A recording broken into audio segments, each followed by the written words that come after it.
अस्सलाम वालेकुम व्यूअर्स, मेरा नाम मोहम्मद इमरान। मैं अपने चैनल पाक न्यूज़ अब से आप लोगों को खुश आमदीद कहता हूँ। नए आने वाले से पहले काइंडली चैनल को सब्सक्राइब कर दें और बेल आइकन को दबा दें। व्यूअर्स, शेख रशीद साहब के इंटरव्यू के बाद जो लोग कुछ ऐसी बातों को सुनना चाहते थे जो उनको सुनाई नहीं दी, सोच रहे थे लोग शेख रशीद साहब की जो गुफ्तगू होगी वो भी इमरान खान साहब के अगेंस्ट होगी, बाकी तमाम लोगों की तरह जिन्होंने इमरान खान साहब को धोखा दिया है और इमरान खान साहब के खिलाफ जो कुछ वो बोल सकते थे उन्होंने बोला है। जो उनको लिख कर दिया गया था वो उस लिखने से भी ऊपर चले गए थे बोलने के मामले में। लेकिन शेख रशीद साहब चूंकि एक मजे हुए प्लेयर हैं इस सियासत के, तकरीबन कोई 50 ईयर से वो सियासत में है और 8 से 9 मरतबा वो वजीर रह चुके हैं। उसके बाद उन्होंने इमरान खान साहब का साथ ना छोड़ने का फैसला किया। जिस तरीके से मुनीब फारूक साहब अकड़े हुए थे, अकड़ कर सीट पर बैठे हुए थे और अपने सवालात पूछ रहे थे जैसे कोई उस्ताद किसी शागिर्द से पूछ रहा हो, या कोई पुलिस ऑफिसर्स होते हैं जो तफ्तीश करते हैं किसी चोर से, किसी भी ऐसे पर्सन से जिसको वो अपने से कमतर समझते हैं। ऐसा ही कुछ तमाम तर वाकया शेख रशीद साहब के साथ करने की कोशिश की गई, बल्कि उनको जलील करने की कोशिश की गई। ये दूसरे लफ्जों में कहना गलत नहीं होगा, लेकिन जिसे अल्लाह इज्जत देता है उसे कोई भी जलील नहीं कर सकता, और जिसे अल्लाह जलील कर सकता है उसे कोई इज्जत नहीं दे सकता।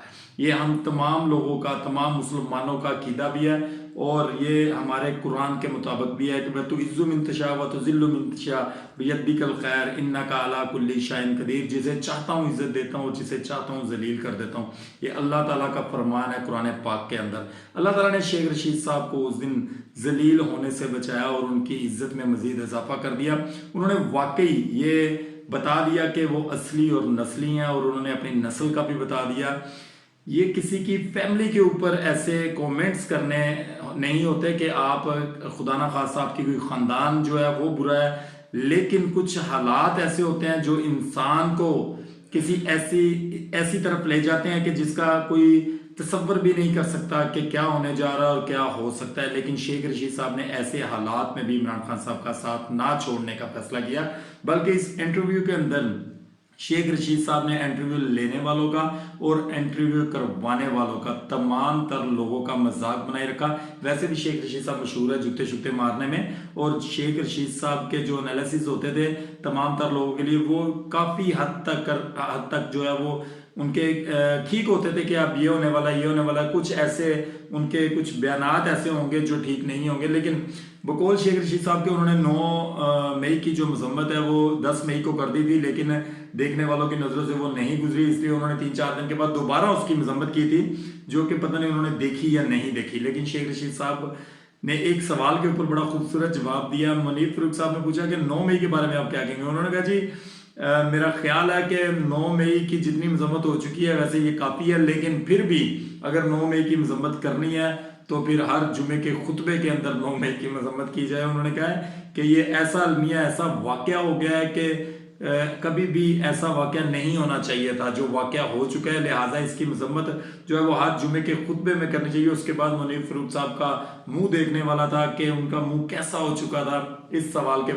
बाद उनको लाजवाब कर दिया गया था। मेरा ख्याल है कि मुनीब फारूक आने वाले कुछ दिनों में, कुछ महीनों में या कुछ सालों बाद भी शेख रशीद के इंटरव्यूज करेंगे।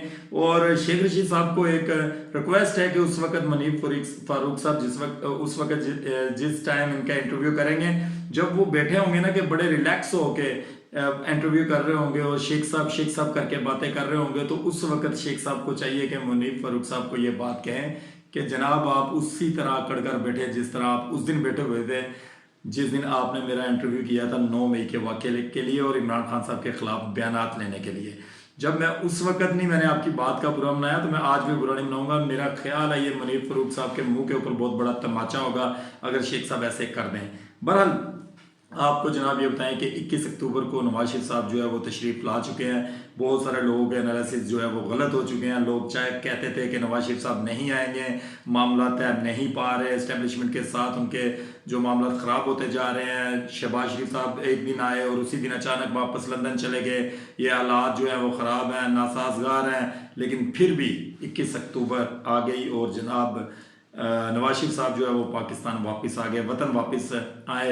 एक एक लम्हे की, एक एक सेकंड की जिस जिस जगह से उन्होंने फ्लाई किया, जैसे जैसे वो एक एक सेकंड की जो रिपोर्ट थी वो मीडिया ने उनको की, मीडिया को खरीदा जा चुका था। मीडिया जो है वो नवाज शरीफ साहब की तारीफों के पुल बांधने में लगी हुई थी। कुछ वाकयात भी रास्ते में आते हुए लेकिन फिर भी मीडिया ने उनको जो है वो कंट्रोल किया, संभाला और नवाज शरीफ साहब के जो तारीफ के पुल थे वो बांधे गए। आपको यहाँ पे बताएं कि जो जलसे के मनाजर आप लोगों ने देखे हैं, दरअसल ये पूरे पाकिस्तान से अवाम कटी गई है। हर MPA और हर MNA को जो है वो एक ऑर्डर जारी किया गया था कि 10-10 हज़ार बंदा हर MPA MNA अपने हल्के से लेकर आएगा और ये पूरे पाकिस्तान की अवाम वहाँ पे थी। आपने शायद उस जलसे के अंदर जिन्होंने वो जलसा देखा और नवाज शरीफ साहब की तकरीर सुनी है उसमें आपने गौर से ये बात सुनी हो, अगर जिन लोगों ने गौर से सुना उनको लाजमी ये बात पता होगी कि गिलगित वालों तुम लोग यहाँ पे मौजूद हो, फलां जिले के लोगों को नाम लेकर फलां, यानी कि ये पूरे पाकिस्तान से जो नून लीग के लोग थे उनको इकट्ठा करने की कोशिश की गई और इकट्ठा कर गए मीनार पाकिस्तान के ऊपर। ये जो 50-60-70 हज़ार बंदा इकट्ठा किया गया, ये पूरे पाकिस्तान का इनका वोटर्स था जो वहाँ पे इकट्ठा हुआ था। जबकि इनका तकरीबन कोई लाहौर के मज़ाफ़ात में और लाहौर के अंदर कोई 20 लाख के करीब इनका वोटर्स है, तो वो 20 लाख वोटर किधर था? अगर नून लीग इतनी फेमस है तो वो 20 लाख वोटर किधर था? जनाब आपको ये बात बताएं कि तमाम पाकिस्तान से ये लोग, इतने ही लोग इकट्ठे कर सके, वो भी एक बाइक यानी कि 1 to 5 देने के लालच में, खाना देने की लालच में, पैसे देने की लालच में और आने जाने की सवारी देने की लालच में। इस तरीके से ये लोग पूरे पाकिस्तान से इकट्ठे करके लोगों को लेकर आए। मेरा ख्याल है कि अगर इमरान खान साहब को एक जलसा करने की इजाज़त दी जाए तो इमरान खान सिर्फ लाहौर के लोगों से ही इनसे ज़्यादा लोग वहाँ पे इकट्ठे कर सकता है। जैसे कि 2011 के जलसे में इमरान खान साहब ने मीनार पाकिस्तान को फुल करके ये चीज़ बता दी थी कि पावरफुल जो जलसा है वो सिर्फ PTI कर सकती है। इमरान खान की एक कॉल के ऊपर लोग निकलते हैं और अपने खर्चे पे निकलते हैं और जलसागाह पहुँचते हैं। नवाज शरीफ साहब ने कल बहुत से बयानात दिए इस जलसे के अंदर। फर्स्ट ऑफ ऑल तो उन्होंने कहा जी मैं तकरीबन 5 से 6 साल के बाद अपने पाकिस्तान की धरती के ऊपर किसी जलसे के साथ जो है वो गुफ्तगू करने जा रहा हूँ, तकरीर करने जा रहा हूँ।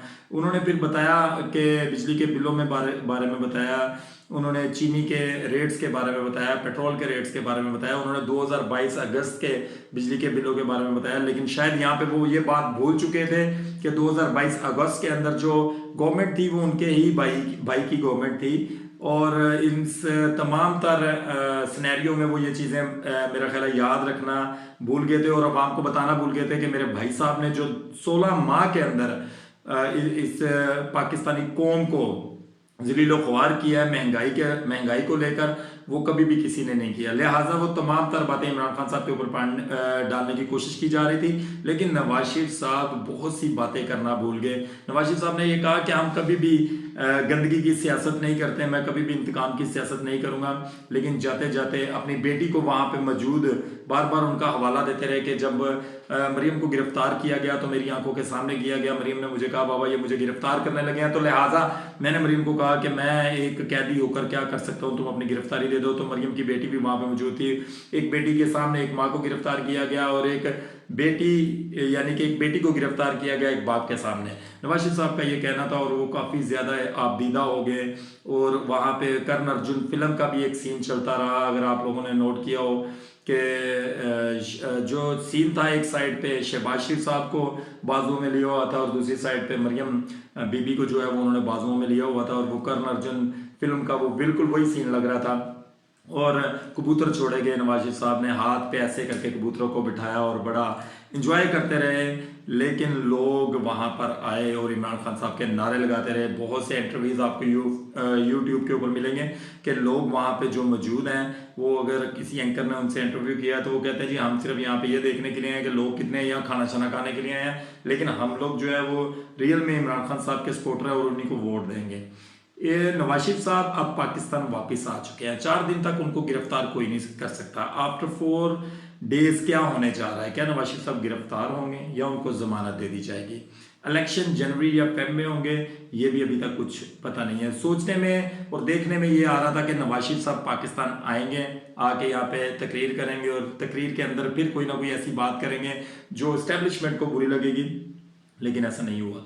ज़रा ये भी कहते हैं कि जलसे के बाद मरियम बीबी ने जिनको कॉल करनी थी कॉल की और पता चलाने की कोशिश की कि जलसा कैसा रहा, लेकिन उन्होंने कहा जी एवरेज रहा, ऐसी कोई बात नहीं थी। एवरेज तो जलसे ने रहना था जब पाकिस्तान की पूरी मशीनरी आप लोगों का साथ दे रही थी और अवाम को इकट्ठा करने में लगे हुए थे आप लोग, तो ये एवरेज से भी बेहतर होना चाहिए था। बट ये इतना कुछ करने के बावजूद भी, पाकिस्तान की पूरी मशीनरी को लगाने के बावजूद भी आप लोग एक एवरेज जलसा कर सके, ये भी एक सवालिया निशान है। क्या आने वाले दिनों में नवाज शरीफ साहब इसी सियासत को लेकर आगे चलेंगे? क्या बयानिए को चेंज किया जाएगा? उन्होंने कहा जी अगर हमारा पूछना है तो हमारे अगर कारकर्दगी के बारे में पूछना है, ऑरेंज ट्रेन से पूछे, मेट्रो बस से पूछे, मोटरवेज से पूछे, चागी के जो हमने हमले किए थे, मिसाइल हमले किए थे उनसे पूछें, तो इसी से क्या पुराने जो इन्होंने काम किए हुए हैं, जो इन्होंने जिनमें से माल भी बहुत खाया हुआ है, क्या उन्हीं को लेकर ये इनका बयानिया यही है, उन्हीं को लेकर ये सियासत करेंगे? क्या इनको ये 16 मंथ की कारकर्दगी अपने भाई की नज़र नहीं आ रही थी? आप लोगों ने शायद नोट नहीं किया, लेकिन नोट करने वाले बहुत कुछ नोट करते हैं। शहबाज शरीफ साहब एक्चुअल इस चीज़ से खुश नहीं है कि नवाज शरीफ साहब क्यों वापस आए हैं। दरअसल शहबाज शरीफ साहब की वजारत उज़्मा जाती हुई नज़र आ रही है, क्योंकि अगर नवाज शरीफ साहब इलेक्शन लड़ते हैं तो डेफिनेटली वो प्राइम मिनिस्टर बनने की कोशिश करेंगे, या फिर गेम जो है वो इस तरीके से चलाई जा रही है कि जो आसफ अली जरदारी साहब को इस चीज़ का कहा जा रहा है कि आपको प्रेसिडेंट ऑफ पाकिस्तान बनाया जाएगा और इन दोनों भाइयों में से नवाज शरीफ साहब को जो है वो प्राइम मिनिस्टर बनाया जाएगा। लेकिन क्या एक प्राइम मिनिस्टर दोबारा से जो पंजाब का वज़ीर आला बनने के लिए तैयार होगा, यानी कि शहबाज शरीफ, या फिर दूसरी तरफ ये होने जा रहा है कि नवाज शरीफ साहब को प्रेसिडेंट ऑफ पाकिस्तान बनाया जाएगा और शहबाज शरीफ साहब को प्राइम मिनिस्टर ऑफ पाकिस्तान बनाया जाएगा, या फिर ऐसा कोई सीन चलने जा रहा है? क्योंकि पीपल्स पार्टी को ये चीज़ अब लिख लेनी चाहिए कि ना वफाक के अंदर, ना ही पंजाब के अंदर और ना ही केपीके के अंदर उनको अक्सरियत नहीं हासिल होगी।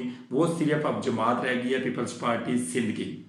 सिंध से आगे उनकी कोई वैल्यू नहीं है। सिंध कराची उनके कंट्रोल में आ सकता है, इसके अलावा कुछ भी नहीं है। पूरे पाकिस्तान के अंदर से वो लोग हार जाएंगे क्योंकि उनके पास कैंडिडेट ही नहीं है खड़ा करने के लिए जो इस लेवल का कैंडिडेट हो कि उनको लोग शख्सियती तौर के ऊपर वोट दे सके। दूसरी जानब अगर इमरान खान साहब को रिलीज किया जाता है, इमरान खान साहब को रिलैक्सेशन दी जाती है, इमरान खान साहब के केसेस को कम किया जाता है और उनको इलेक्शन लड़ने की इजाज़त दी जाती है, तो मेरा ख्याल है कि इमरान खान 1/3 मेजोरिटी से पाकिस्तान के दोबारा प्राइम मिनिस्टर बनने के लिए तैयार हो जाएंगे और वो बन जाएंगे।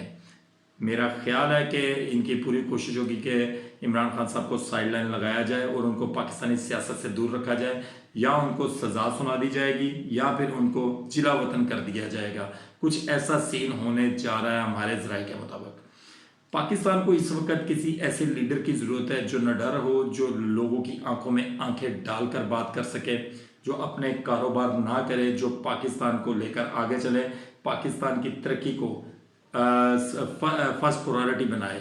हमें ऐसे लीडर की ज़रूरत है जो मुसलमान उम्मा की जो उनको लेकर आगे चले और उनकी खातिर आवाज़ को बुलंद करे और मुसलमानों का साथ दे। मेरी दुआ है कि अल्लाह ताला हमारे मुल्क के ऊपर किसी ऐसे हुक्मरान को मुसल्लत करे जो हमारे मुल्क को कानून, शरीयत और इस्लाम के मुताबिक चलाए। और मेरी ये भी दुआ है कि अल्लाह ताला हमें और हमारे मुल्क को मुनाफिकीनों से बचाए। आमीन सुम आमीन। अपना और अपनी फैमिली का ख्याल रखें, जहाँ भी रहें खुश रहें। पाकिस्तान जिंदाबाद।